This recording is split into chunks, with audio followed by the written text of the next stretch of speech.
Kampuni enkozi y'ebyokunywa eya Harris International nga bano be bakola Reham bongedde obukugu mu bye bakola nga kati bakoze Rock Boom ow'akakebe. Ekyokunywa kino kimanyiddwa nnyo mu kuwa abantu amaanyi okusingira ddala ab'emizannyo nga n'abaami kabayamba bya nsusso. Perfectly fit to fit in your pocket, your handbag and on the move.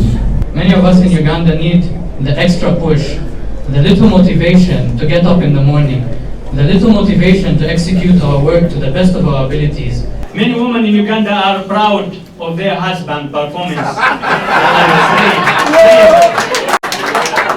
and strength these days.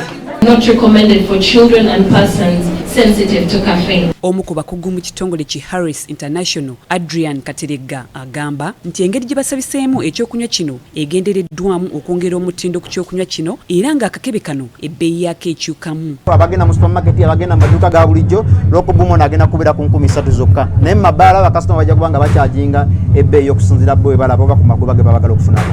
Kampuni eno ekola ebyokulya wamu n'ebyokunywa.